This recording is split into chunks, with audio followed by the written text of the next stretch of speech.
به نام الله، مهرورز مهرگستر. بهترین ستایش ها از آن الله است، پروردگار جهانیان،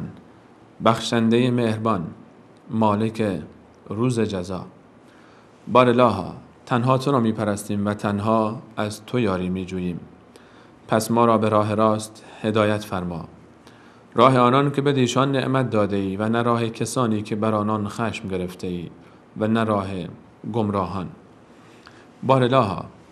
بر محمد و آل محمد درود فرست، آنگونه که بر ابراهیم و آل ابراهیم درود فرستادی و بر محمد و آل محمد برکت عنایت فرما، آنگونه که بر ابراهیم و آل ابراهیم برکت عنایت فرمودی. و با هزاران درود و هزاران سلام خدمت همه شما بینندگان عزیز و ارجمند در دهر و سپاس گذاریم از اینکه یک بار دیگر این فرصت رو در اختیار ما و همکاران بنده قرار داد تا در خدمت شما خوبان و مهربانان باشیم با یکی دیگر از برنامه‌های بانوان عصر پیامبر. در برنامه‌های گذشته درباره سومین همسر بزرگوار پیامبر اکرم علیه السلام سخن گفتیم و صحبت کردیم درباره پدر، مادر و خانواده این بانوی بزرگوار، بانویی که در زندگی پیامبرمان علیه السلام تأثیر بسزایی داشت و بانویی که در حیات پیامبرمان در میان همسران ویژگی‌های منحصر به فردی داشت که بسیار از این ویژگی‌ها سبب شد تا کینه‌ورزان و دشمنان اسلام دسیسه‌ها بکنند و به همین علت زندگی ایشون در میان همسران از فراز و نشیب بسیاری برخوردار بود که زندگی ایشون رو متفاوت کرده نسبت به دیگر زندگی ها. درباره عایشه صدیقه صحبت کردیم. عایشه دختر صدیق اکبر ابوبکر صدیق رضی الله عنهما. گفتیم که مادرمان عایشه دختر سردار ما ابوبکر صدیق است. عبدالله ابن عثمان نام ابوبکر صدیق و نام پدرشون عثمان ملقب به ابی قحافه و همچنین مادرشون رو ذکر کردیم که ام رومان زینب بنت عامر از پیشگامان در اسلام بود که در سالهای اول ایمان آورد. پدر و مادر هر دو از پیشگامان مسلمانان بودند در مکه مکرمه و خانواده ابوبکر، خانه ابوبکر از نخستین خانه‌هایی که به اسلام مشرف شد. ابوبکر صدیق در میان مردم مکه از محبوبیت فراوانی برخوردار بود، چرا که علاوه بر این که تاجر ثروتمندی بود کمالات فراوانی داشت که این کمالات بسیاری رو در محفل ابوبکر جمع می‌کرد. علاوه بر این همچنین ذکر کردیم که مادرمان عایشه صدیقه رضی الله عنها چند خواهر و برادر دیگر هم داشتند که یکی از این برادران عبدالرحمن برادر تنی خود مادرمان عایشه صدیقه رضی الله عنها است که هر دو از یک مادر بودند، ام رومان. علاوه بر این عایشه صدیقه رضی الله عنها برادر دیگری به نام عبدالله و خواهری به نام اسما داشت که عبدالله و اسما هر دو از یک مادر بودند. مادر دیگری که ابوبکر صدیق با اون ازدواج کرده بود و پدر ابوبکر صدیق بود، مادر قتیله یا قتله ابن بنت عبدالعزا که اولین همسر ابوبکر صدیق رضی الله عنه بود. همچنین ابوبکر صدیق رضی الله عنه بعد از شهادت جعفر ابن ابی طالب رضی الله عنه با همسر ایشون اسما ازدواج کرد که حاصل این ازدواج یک پسر به نام محمد ابن ابی بکر بود و محمد ابن ابی بکر برادر ناتنی سوم عایشه صدیقه است. عایشه صدیقه سه برادر داشت: عبدالرحمن برادر تنی خودشون، عبدالله و محمد برادران ناتنی که از مادر متفاوت بودند با ام المؤمنین عایشه. همچنین خواهر دیگری هم مادرمان عایشه داشتند که به نام ام کلثوم بعد از وفات ابوبکر صدیق رضی الله عنه از چهارمین همسر ایشون به دنیا آمد. عایشه صدیقه رضی الله عنها لقب‌هایی رو از طرف الله تعالی، پیامبر اکرم علیه السلام و همچنین از طرف صحابه اون حضرت علیه السلام دریافت کردند که هر کدوم معانی و مفاهیم والایی رو در بر داشت. ام المؤمنین لقبی بود که الله تعالی به تمامی همسران پیامبر اکرم علیه السلام اعطا فرمود در آیه 6 سوره مبارکه احزاب. علاوه بر این بعد از نزول آیات سوره مبارکه نور درباره براءت مادرمان عایشه رضی الله عنها المبرئه یکی از صفاتی بود که به ایشون نسبت داده شد به خاطر نازل شدن آیات کلام الله مجید در براءت ایشون. همچنین الطیبه یکی از صفات دیگری بود که به مادرمان نسبت داده شد بعد از نزول آیه 26 سوره مبارکه نور که دلالت داشت بر پاکدامنی مادرمان عایشه صدیقه رضی الله عنها. علاوه بر این صفات دیگری هم مادرمان عایشه رضی الله عنها داشتند که یکی از اونها محبوبه رسول الله علیه السلام بود که از طرف صحابه به خاطر محبتی که پیامبر اکرم علیه السلام به مادرمان عایشه داشتن بیشون خطاب میکردن. همچنین لقب صدیقه راستگو، بسیار راستگو، راستگفتار، راست کردار لقبی بود که از طرف یاران پیامبرمان به مادرشان ام المؤمنین عایشه رضی الله عنها نسبت داده شد. علاوه بر همه اینها پیامبرمان گهگداری مادرمان را با لفظ همیرا صدا می‌کردند، یعنی گل سرخ، و همچنین با تخفیف در لفظ آئش صدا میشد مادرمان عایشه رضی الله عنها. و عرب رسم داشت، حتی در جامعه فارسی زبان خود ما هم رسم هست که به خاطر ابراز محبت نسبت به یک شخص اسم اون رو کامل ذکر نمی کنیم، بلکه یک بخشی از اسم اون ذکر میشه و به همون قدر اکتفا میشه. این مسائل مختصری از آن چیزی بود که در برنامه‌های گذشته درباره مادرمان عایشه رضی الله عنها ذکر کردیم. مادرمان عایشه رضی الله عنها در خانه سرشار از ایمان، تقوا و باور نسبت به الله تعالی به دنیا آمد. عایشه صدیقه در خانه‌ای به دنیا آمد که پدر خانواده ابوبکر صدیق تاجر ثروتمندی بود. از همون ابتدا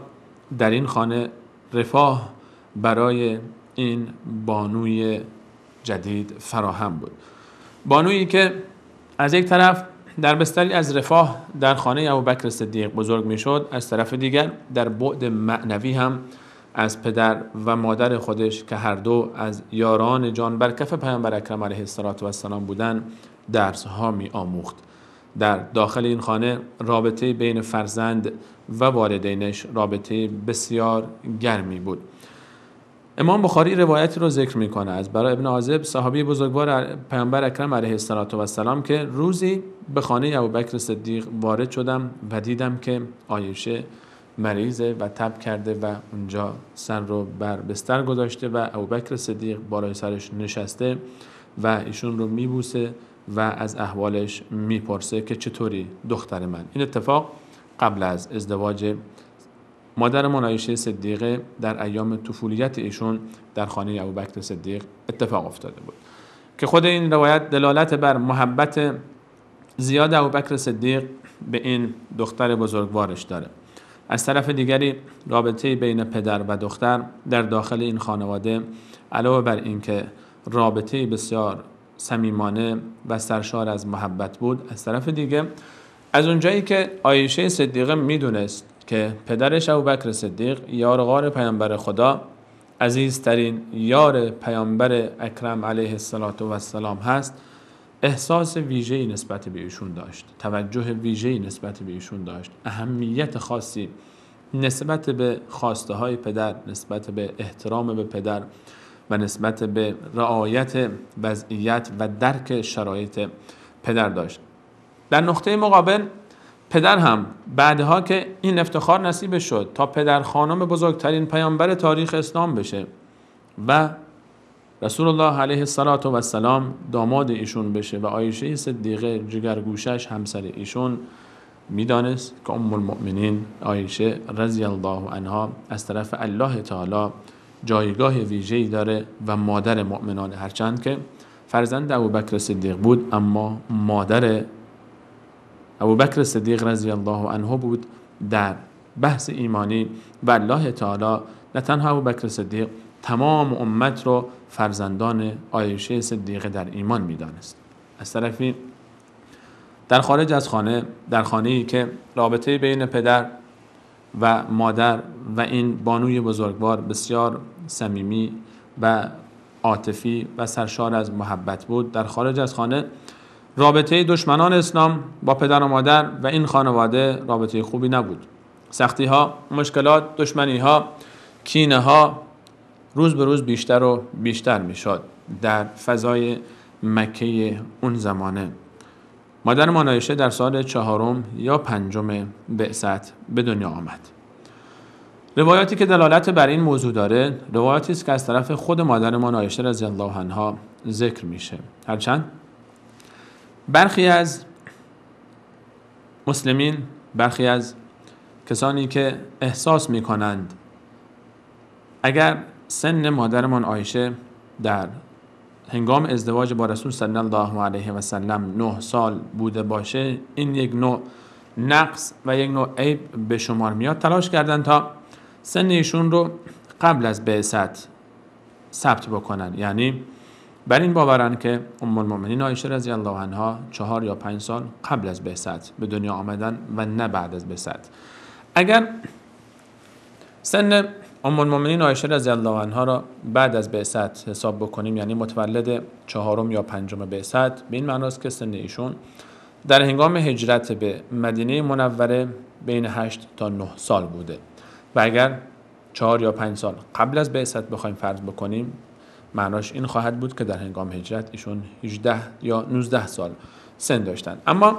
آنچه از روایات صحیح و بررسی سندی روایت ها برمیاد اینه که سن حقیقی مادرمان در هنگام هجرت بین 8 تا 9 سال بوده و روایات صحیح و بلکه اتفاق و اجماع سیره‌نگاران و تاریخ نویسان بر این است که مادرمان در سال 4 یا 5 بعد از بعثت متولد شدند. چرا که خود روایتی که بخاری و مسلم از مادرمان ذکر می‌کنند دلالت بر این داره که مادرمان فرمود من هنگامی که خواستگاری شدم از طرف پیامبر اکرم علیه السلام 6 سال سن داشتم و در هنگام ازدواج حدود 9 سال و میدانیم که ازدواج مادرمان در سال اول هجرت اتفاق افتاده که کم و زیاد کردن این اعداد به این نتیجه میرسیم که تولد در سال 4 یا 5 بعد از بعثت اتفاق افتاده. علاوه بر این روایت که بخاری و مسلم ذکر کردن از لحاظ صحت در بالاترین درجات صحت قرار داره که ما نمیتونیم در این روایت شک بکنیم و وقتی که روایتی رو خود فرد از خودش و وضعیت و حال خودش ذکر بکنه با بالاترین درجات صحت، روایت‌های مثل روایت‌های بخاری و مسلم و همچنین علاوه بر این کسان دیگری هم که در اون ماحول و در اون محیط زندگی می‌کردن با سندهای دیگری ذکر کردن که سن مادرمان در هنگام هجرت حدود 9 سال بوده، خودش باز این دلیل رو تقویت میکنه و از جمع آوری این دلایل به این نتیجه میرسیم که وقتی شخصی خودش ذکر میکنه که سن من این گونه بوده و روایت بسیار صحیح است، علاوه بر این از سندهای دیگر هم ذکر شده، تنها همین روایت مادر نیست، روایت‌های دیگری با سندهای دیگر هم همین محتوا رو ذکر میکنن و اطرافیان هم که در اون جامعه بودن، در اون ماحول بودن و میدانستن و اون چیزی رو که سر زبانها بود و ما رسوندن همین مسئله رو مطرح کردن. همه اینها به این نتیجه میرسیم که ما سن مادرمان عایشه رضی الله عنها رو 9 سال میدانیم قبل از هجرت و قبل از سفر به مدینه منوره حدود 9 سال، چرا که تاریخ یک مسئله نقلی است نه یک بحث عقلی. ما در تاریخ به نقل و صحت روایات وارده اکتفا می‌کنیم، اگر ولو اینکه در ظاهر با عقل ما هم سازگاری نداشته باشه. مسئله تاریخ مسئله عقلی نیست، چون بگم این با عقل من جور در نمیاد پس من نمیپذیرم. تاریخ اصلا خودش نقل اتفاقات گذشته است و معنا و مفهوم تاریخ همین هست و ما بعد وقتی صحت و سندیت یک روایتی ذکر شد اون رو بپذیریم. علاوه بر همه اینها تمام تاریخ نگاران و سیره نویسان هم اتفاق نظر دارند که مادرمان عایشه در خانه ای از اسلام و ایمان متولد شد، یعنی از پدر و مادری مسلمان متولد شد و خود این دلالت بر این داره که ازدواج در سن 9 سالگی بوده، چرا که تولد مادرمان در بعد از بعثت اتفاق افتاده، یعنی در سال 4 یا 5. اگر قبل از بعثت بود که خانه اسلام دیگه معنایی نداشت. قبل از بعثت پیامبر اکرم علیه السلام وقتی که پیامبر مبعوث نشده بودن، کسی هم مسلمان نشده بود و کسی که مسلمان نشده بود خانه به اسم خانه اسلام دیگه معنا پیدا نمی‌کرد. باز هم همچنین سیره‌نویسان اتفاق نظر دارند بر اینکه سن مادرمون در هنگام وفات پیامبر اکرم علیه السلام 18 سال بود که باز با کم کردن سن زندگی مشترک ام المؤمنین عایشه رضی الله عنها با رسول صلی الله علیه و سلم به سن 9 سال در هنگام هجرت میرسیم که همون 5 سال بعد از بعثت رو تایید میکنه، یعنی سن تولد 4 یا 5 سال نهایتا بعد از بعثت بوده باشه.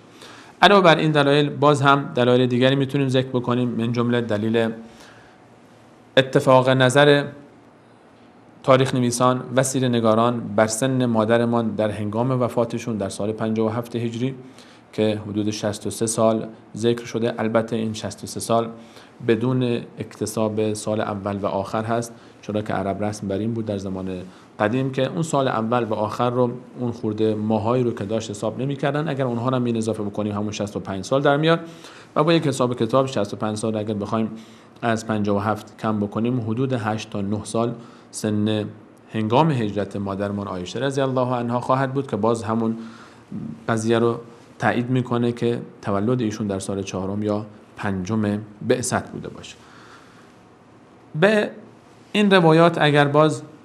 روایت دیگری رو ذکر بکنیم یا اضافه بکنیم از امام ذهبی در سیر اعلام نبلا که درباره سن اسما خواهر بزرگتر عایشه صدیقه رضی الله عنها ذکر شده که سن ایشون رو امام ذهبی در این کتاب بضعة عشر، تفاوت سنیشون رو بضعة عشر ذکر میکنه، یعنی بین 13 تا 19 و از کنار هم گذاشتن این روایت و روایت ابو نعیم در معرفت الصحابه که تولد اسما خواهر بزرگتر ام المؤمنین عایشه رو 10 سال قبل از بعثت میدونه، باز هم این روایت هم دیگه رو تایید میکنن که تفاوت سنی بین اسما و عایشه رضی الله عنهما حدود 13 یا 14 سال بوده، یا 14 تا 15 سال تفاوت سنی این دو خواهر بزرگوار بوده و حضرت اسما حدود 14 یا 15 سال از ام المؤمنین عایشه رضی الله عنها بزرگتر بود. اما این اختلاف روایات و سعی در ثابت کردن این که سن ام المؤمنین در هنگام هجرت 18 یا 19 بوده و نه 8 یا 9 برمیگرده به یک شبهه. بعضی‌ها شاید فکر بکنن که اگر ما این رو بپذیریم که سن ایشون در هنگام ازدواج 9 بوده، یک نوعی داریم توهین میکنیم به پیامبر اکرم علیه السلام. این شبهه ابتداش از طرف دشمنان و مغرضین معاصر و قبل از اینها کمی دیرتر مستشرقین مطرح شده که خواستن به خیال باطل خودشون این گونه پیامبر اکرم علیه السلام رو زیر سوال ببرن که در سن 9 سالگی با یک دختر ازدواج کرد. پس تا اینجا به این نتیجه میرسیم که از روایات صحیح این ثابت میشه که سن ام المؤمنین عایشه رضی الله عنها در هنگام ازدواج با رسول صلی الله علیه و سلم در سال اول هجرت حدود 9 سال بود. این از لحاظ روایی ثابته و درجه صحتش بالاترین درجات صحت رو داره و روایت‌های بخاری و مسلم و دیگر سیره‌نگاران و مورخین و اهل حدیث، علمای حدیث این رو ثابت میکنه. اما درباره خود شبهه ازدواج رسول الله صلی الله علیه و سلم در سن 9 سالگی، چون ام المؤمنین عایشه میفرمایند که من در سن 6 سالگی خواستگاری شدم، حال به میرسیم به موضوع خواستگاری، کیفیت خواستگاری و جریان ازدواج. اما قبل از اون حالا که شبهه مطرح شده به جواب این شبهه بپردازیم، باز انشاءالله به اون موضوع هم خواهیم پرداخت. میان برنامه رو حالا ببینیم با هم. دوستان اشاره میکنن که وقت میان برنامه است، میان برنامه رو با هم میبینیم، برمیگردیم انشاءالله بعد از این موضوع باز این موضوع رو مطرح خواهیم کرد. شان أم المؤمنين وشاني هدي المحب لها وضل شاني إني أقول مبينا عن فضلها ومترجما عن قولها بلساني ما شان أم المؤمنين وشاني هدي المحب لها وضل الشاني إني أقول مبينا عن فضلها ومترجما عن قولها بلساني يا مبغضي لا تأتي قبر محمد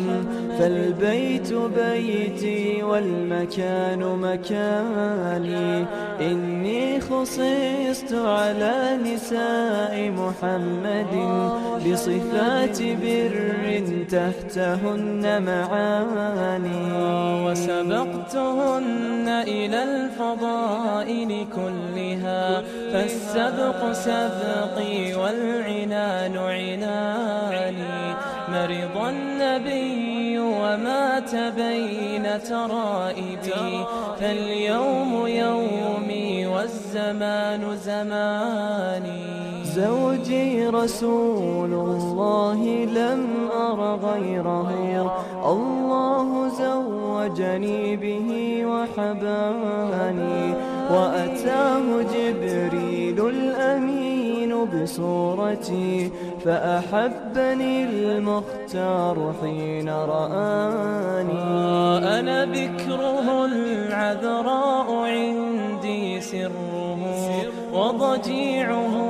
في منزلي قمراني وتكلم الله العظيم بحجتي وبراءتي في محكم القرآن والله خافرني وعظم حرمتي وعلى لسان نبيه براني والله في القرآن قد لعن الذي بعد البراءة بالقبيح رماني ويل لعبد خان آل محمد بعداوة الأزواج والأختان طوبى لمن والى جماعة صحبه ويكون من أحبابه الحسنان جمع الإله المسلمين على أبي واستبدلوا من خوفهم بأماني وإذا أراد الله نصرة عبده من ذا يطيق له على خذلاني من حبني فليجتوياني صل أمهات المؤمنين ولا تحد عنا فتسلب حلة الإيمان إني لصادقة المقال كريمة إي والذي ذلت له الثقلان خذها إليك فإنما هي روضة محفوفة بالروح والريحان خذها إليك فإنما هي روضة محفوفة بالروح والريحان خذها إليك فإنما هي روضة محفوفة بالروح والريحان محفوفة بالروح والريحان محفوفة بالروح والريحان.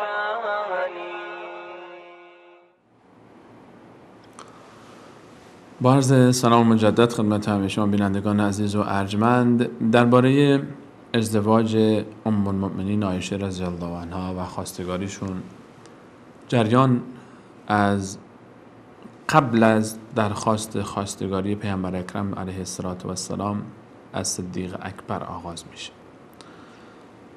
ابتدای خواستگاری طبق روایتی که امام بخاری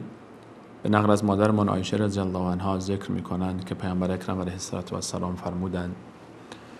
من شبی در خواب فرشته آمد و پارچه از ابریشم رو به همراه داشت. و در اون پارچه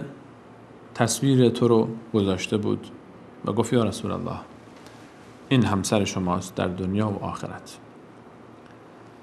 من وقتی که پارچه رو کنار زدم تصویر تو رو دیدم و گفتم اگر این گونه است که الله تعالی میخواد که ایشون همسر من بشه، این گونه خواهد شد. انتخاب ام المؤمنین عایشه رضی الله عنها برای همسری نه از طرف خود پیامبر اکرم علیه السلام بود، بلکه وحی بود که از طرف الله تعالی به ایشون شده بود. پیامبرمان فرمودن 3 بار این جریان برای من تکرار شد. در خواب این اتفاق افتاد و میدانیم که خواب انبیا وحیه و هر آن چیزی که در خواب ببینن وحی تلقی میشه، همون گونه‌ای که ابراهیم علیه السلام در خواب دید که اسماعیل ذبیح الله علیه السلام رو ذبح میکنه و عملی کرد این جریان رو. مادرمان عایشه رضی الله عنها را الله تعالی برای پیامبرش برگزید، چرا که پیامبر پاک است، طیب است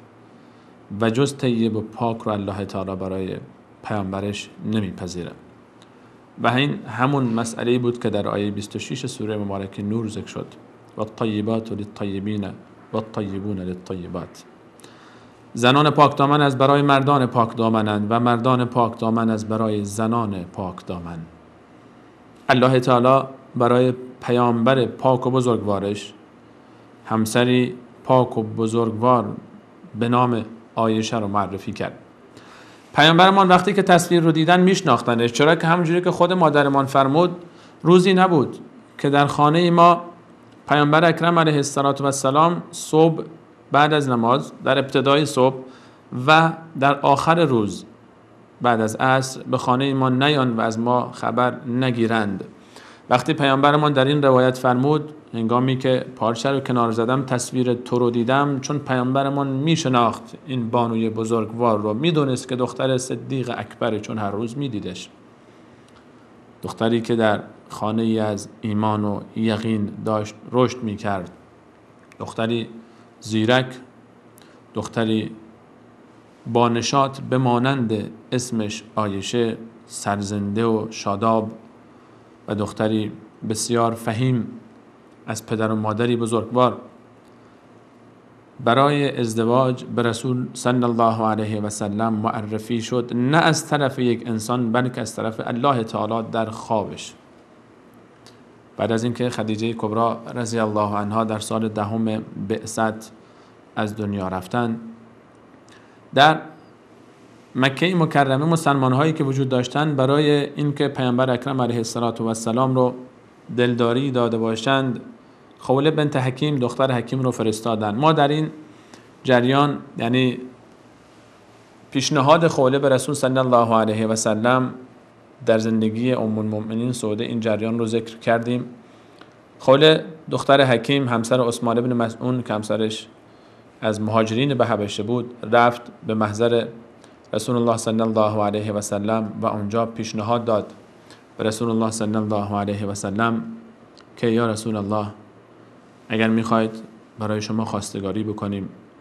یک بیوه زن هست و یک دختر دوشیزه‌ای که تا حالا ازدواج نکرده. پیامبرمان فرمودند و پرسیدند بیوه زن کیست و دوشیزه کیست؟ خوله پاسخ داد بیوه سوده دختر زمعه است و دوشیزه دختر بهترین انسانها نزد شما عایشه دختر ابوبکر. پیامبر اکرم علیه السلام موافقت کردند تا خوله به خواستگاری بره برای هر دو نفر. خوله هم از سوده رضی الله عنها خواستگاری کرد برای رسول صلی الله علیه و سلم و هم همزمان به خانه ابوبکر صدیق رفت. خود این روایت رو مادرمان عایشه رضی الله عنها این گونه ذکر میکنه. داستان خواستگاری مادر از طرف رسول صلی الله علیه و سلم انقدر شیرین بوده برای مادرمان که در خاطره ها باقی مانده و در اول در خاطره خودشون و در ذهن خودشون. مادرمان میفرمایند وقتی خوله آمد به خانه ما، مادرم ام رومان از او استقبال کرد. خوله گفت چه خیر و برکت عظیمی نصیب شما شده. امروز برکت و خیرات عظیمی به سوی شما رو کرده. مادر من پرسید چه برکتی، چه خیر عظیمی؟ خوله گفت رسول الله صلی الله علیه و سلم من رو فرستاده تا از عایشه برای ایشون خواستگاری بکنم. الله تعالی بهتر خبر داره که ام رومان در اون حالت چه احساسی داشت، چه حال و هوایی داشت وقتی که بهترین انسان روی زمین، وقتی که پیامبر بزرگوار اسلام علیه السلام خواستگار فرستاده برای دختر ام رومان، برای دختر این زن، و قراره که بهترین انسان تاریخ بشر داماد این زن بشه. ام رومان گفت کاش صبر میکردی تا ابوبکر هم برگرده و این موضوع رو با اون در جریان بگذاریم. ابوبکر صدیق که آمد، خوله رو به ابوبکر کرد و گفت چه خیر و برکت عظیمی امروز به سراغ شما آمده. ابوبکر صدیق پرسید جریان چیست؟ خوله گفت رسول الله صلی الله علیه و سلم من رو فرستاده تا از عایشه برای خودش خواستگاری بکنم. ابوبکر صدیق رضی الله عنه فرمود آیا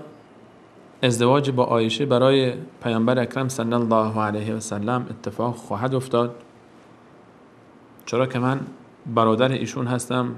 و ایشون هم عایشه صدیقه برادرزاده ایشون به حساب میاد. ابوبکر صدیق رضی الله عنه از اونجایی که رابطه برادری بین پیامبر اکرم صلی الله علیه و سلم و ایشون بود، از دوران کودکی، برادری دینی، برادری اخلاقی، احساس میکردن که برادرزاده یعنی عایشه صدیقه برای رسول صلی الله علیه و سلم ازدواجش جایز نباشه، چرا که در جزیره عرب قبل از نزول آیات الله تعالی قرآن کریم این تصورها بود. خوله به محضر رسول صلی الله علیه و سلم رسید و این موضوع رو عرضه کرد. حضرت علیه السلام فرمودن برو به ابوبکر بگو تو برادر دینی من هستی و ازدواج با عایشه برای من مشکلی نخواهد داشت. وقتی که خوله بازگشت، ابوبکر صدیق فرمود برو به رسول الله صلی الله علیه و سلم عرض بکن که یا رسول الله ما موافقیم برای خواستگاری شما. و مادرمان عایشه در آخر روایت می‌فرماید که من اون روز 6 سال سن داشتم هنگامی که خواستگاری از مادرمان عایشه اتفاق افتاد، در 6مین سال عمر مبارکشون بود. درباره ازدواج ام المؤمنین عایشه رضی الله عنها بعد از خواستگاری رسول الله صلی الله علیه و سلم در همون سالی که خدیجه کبری از دنیا رفتن 3 سال قبل از هجرت از مادرمان عایشه رضی الله عنها خواستگاری کردند در 6مین سال عمر مبارکشون و در سال اول ورود به مدینه یعنی سال اول هجرت در 9مین سال عمر مبارک مادرمان مراسم ازدواج اتفاق افتاد. خود ام المؤمنین عایشه رضی الله عنها درباره مراسم ازدواج روایت هایی رو ذکر میکنن که من فقط به اختصار یکی دو تا از این روایت ها اشاره میکنم. یکی از روایت ها روایتی است که از طرف اسما دختر یزید ابن سکن ذکر میشه. اسما خواهر بزرگتر عایشه نیست. این اسما یکی از زنان صحابه است که در سال اول هجرت ایمان آورده بود و زنی بود که بسیار سوال میپرسید از پیامبر اکرم علیه السلام در مسائل مربوط به زنان و امام خطیب بغدادی ایشون رو خطیبت النساء ذکر میکنه، کسی که میرفته برای خواستگاری ها و کسی که در تعبیر دیگرش میرفت و پیشگام میشد برای بانوان. اسما میفرماید من عایشه صدیقه رضی الله عنها رو آماده کردم و زینت کردم برای رسول صلی الله علیه و سلم در شب ازدواجشون و از رسول علیه السلام خواستم تا به محضر تشریف بیارن و بیان در کنار عایشه صدیقه بنشینند. وقتی که حضرت علیه السلام تشریف فرما شدن، آمدن نشستن و ظرفی از شیر به همراه داشتن، خودشون مقداری نوش جان فرمودن و بقیه رو به عایشه تعارف کردن و به سمت عایشه دراز کردن تا عایشه صدیقه هم از این شیر تناول بفرمایند. من وقتی نگاه میکردم عایشه صدیقه سر رو پایین انداخته بود، خجالت میکشید و دست پیامبر اکرم علیه السلام دراز بود با او همچنان سرش پایین بود و نمیتونست که این شیر رو بگیره. بهش نهیب زدم، گفتم که دست پیامبر اکرم علیه السلام درازه، بگیر ظرف رو و از این شیر بنوش. عایشه هم از اون شیر خورد. بعد از اینکه عایشه از اون ظرف نوشید، من در محفل که حاضر بودم، رسول الله صلی الله علیه و سلم چند نفر دیگری هم از خانم هایی که در جمع بودن فرمود به اطرافیان خودت هم بده تا از این شیر بخورند. من گفتم یا رسول الله، اول خود شما نوش جان بفرمایید، بعد از دستان مبارک شما خواهیم گرفت.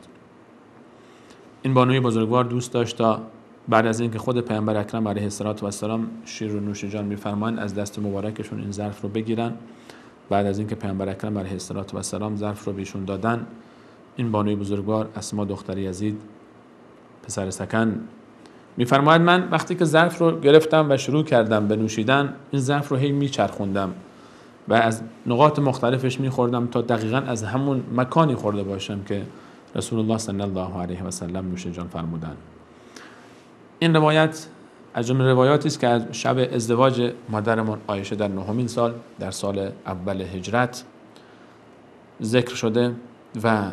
روایت دیگری که باز جای تأمل داره برای ما و جای تفکر داره، روایتی است که خود مادرمان عایشه رضی الله عنها ذکر میکنه. روایت قبلی امام احمد و حاکم ذکر کردن با سند حسن و این روایت رو هم باز امام احمد ذکر میکنه با همین سند حسن که ام المؤمنین عایشه رضی الله عنها میفرماید که در شب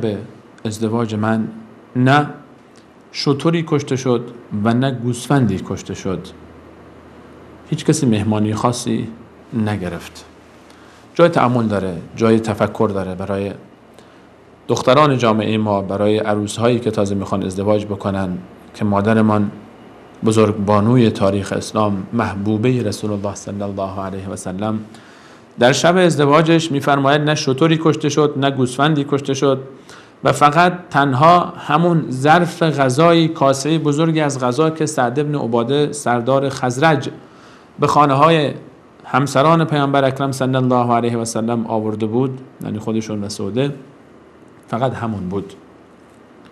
و بیشتر از این چیز دیگری نبود. این محفل عروسی مادرمان عایشه است، این غذای عروسیش. خودمون قیاس بکنیم مراسم خودمون رو، مراسم دور بر خودمون رو. ما که خودمون رو پیرو ام المؤمنین عایشه میدونیم، ما که خودمون رو پیرو راه ایشون میدونیم و افتخار میکنیم به زندگی ایشون و وجود ایشون و انتساب نسبت به ایشون و با افتخار نام ایشون رو بر فرزندان خودمون میگذاریم، این ازدواج بانوی ما عایشه است و این مراسم عروسیشه. امروزه در جامعه ما، دختران جامعه ما وقتی میخوان ازدواج بکنن، چه تالارها که میگیرن، چه خرجها که نمیکنن، چه مراسم ها که گرفته نمیشه. یک کمی سعی بکنیم خودمون رو نزدیکتر بکنیم به این زندگی ها، سعی بکنیم دیدمون رو نسبت به زندگی تغییر بدیم. ام المؤمنین عایشه رضی الله عنها میفرماید که در اون شب جز همون ظرف غذایی که سعد بن عباده آورده بود چیز دیگری پخته نشد، مراسم دیگری گرفته نشده. بعد از اون رسول الله صلی الله علیه و سلم زندگی مشترکشون با ام المؤمنین عایشه رضی الله عنها رو در ماه شوال در اولین سال هجرت به مدینه شروع کردن. یکی دو مورد قابل تأمله. یکی این که ازدواج ام المؤمنین عایشه رضی الله عنها و همچنین خواستگاریشون در ماه شوال صورت گرفته. ماه شوال بعد از عید فطر و قبل از عید قربان. بسیاری در جامعه ما متاسفانه احساس میکنن بین دو عیدین، یعنی بین عید فطر و عید قربان، اگر ازدواجی صورت بگیره اون ازدواج نامیمونی خواهد بود، به شکست میرسه، اون ازدواج مبارک نیست و اجازه نمیدن خواستگاری صورت بگیره، اجازه نمیدن که ازدواجی صورت بگیره، در حالی که چه خواستگاری و چه ازدواج ام المؤمنین عایشه رضی الله عنها در ماه شوال اتفاق افتاد، یعنی بین عید فطر و عید قربان. و این بدعت و این رسم غلط و این خرافه‌ای که در جامعه ما اتفاق افتاده باید برداشته بشه و این تصور غلط و نادرست که ازدواج بین دو عید سبب بدبختی خواهد شد باید از بین بره. چرا که کی جرأت میکنه که بگه ازدواج پیامبرمون علیه السلام با عایشه صدیقه ازدواج موفقی نبود؟ و اگر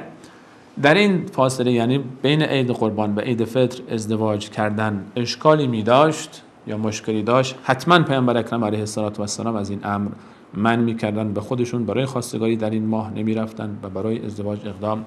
نمی‌کردن. به خاطر همین مادر عایشه همیشه ماه شوال رو بسیار دوست داشتن، چرا که یادآور خاطرات بسیار زیبای خواستگاری و ازدواج با سردار کائنات علیه السلام بود برای ایشون. اما در مسئله‌ای که برمیگرده به موضوع سن ازدواج ام المؤمنین عایشه که دستاویزی شده برای عده مغرض و عده نشخوار کنندگان تفکر دشمنان اسلام که اونها هم اومدن و سعی میکنن که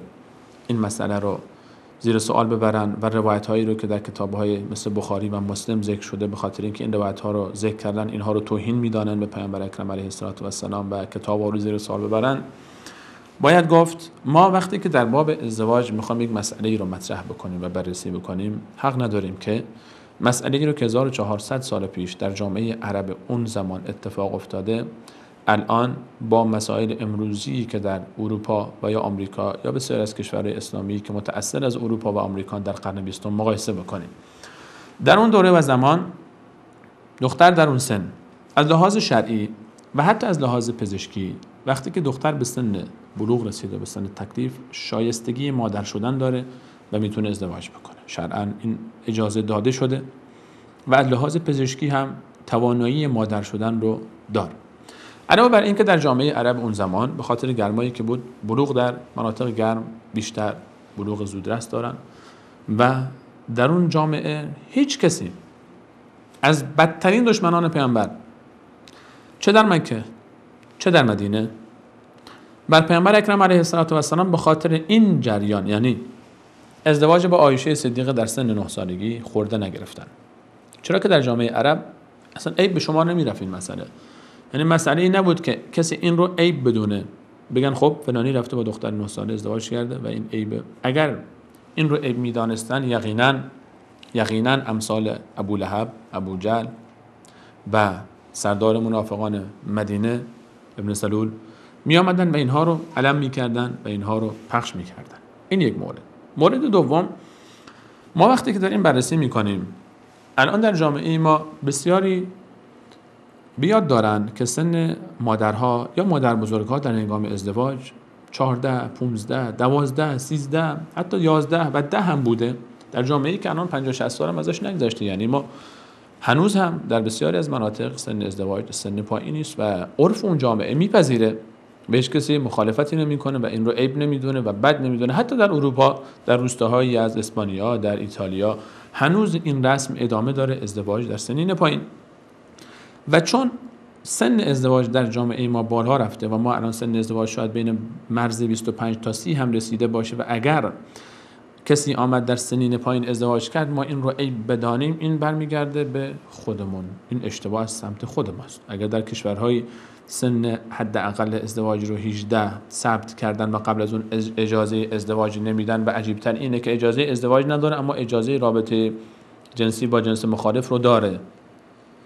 اگر همچین قانون‌هایی تصویب شده این برمیگرده به اشتباه بشر امروز، نه به این که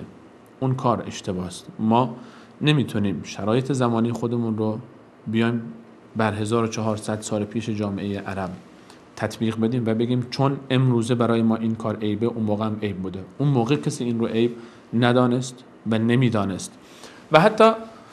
یک مثال ساده تر، ما اگر امروزه الان به عنوان مثال اینجوری که جامعه ما داره پیش میره، متاسفانه خیلی ها اصلا ازدواج نمیکنن با جنس مخالف، خیلی با جنس موافقشون دارن ازدواج میکنن. اگر 50 سال بعد، 100 سال بعد، 200 سال بعد یکی بیاد بگه ازدواج کردن با جنس موافق چه کار مزخرفی بوده، چه کار اشتباهی بوده، طرف میرفته با جنس موافق، چرا با جنس موافق ازدواج نکردن؟ آیا حق داره کسی 100 سال بعد، 150 سال بعد بیاد ما رو متهم بکنه که چرا اصلا اینا ازدواج میکردن امروزه، چرا با جنس موافق ازدواج نمیکردن، چرا با جنس مخالف ازدواج میکردن؟ کسی همچین حقی رو نداره بخواد بر ما اعتراض بگیره، چون جامعه ما جامعه است که ازدواج رو میپذیره و امر میکنه به اون، چه مسلمانش چه کافرش. و سن ازدواج در جامعه ما هم به این مورد برمیگرده و شبیه این مورده که اگر ما الان در جامعه ما سن ازدواج بالا رفته، حق نداریم کسانی رو که قبل از ما در سنین پایین‌تر طبق آداب و رسوم جامعه خودشون ازدواج کردن زیر سوال ببریم. همینجوری که آینده ها حق ندارن کسانی که 100 سال بعد، 200 سال بعد میان بیان و سن ازدواج ما رو که امروز 20-25 شاید به 40 و 50 هم برشه، شاید اصلا ازدواج هم کسی نکنه، بعدن ما رو ملامت بکنن که شما چرا ازدواج کردید. و همچنین که ذکر کردیم ازدواج رسول صلی الله علیه و سلم با عایشه صدیقه اگر از دید جامعه اون روز عیب به حساب می آمد، یقینا دشمنان پیامبر اکرم علیه السلام اولین کسانی بودند که این مسئله رو علم می‌کردن، در حالی که در تاریخ ذکر نشده که دشمنان پیامبرمان در مکه یا مدینه این مسئله رو خورده گرفته باشند و ازدواج با ام المؤمنین عایشه رضی الله عنها رو در سن 9 سالگی زیر سوال برده باشند، در حالی که بلوغ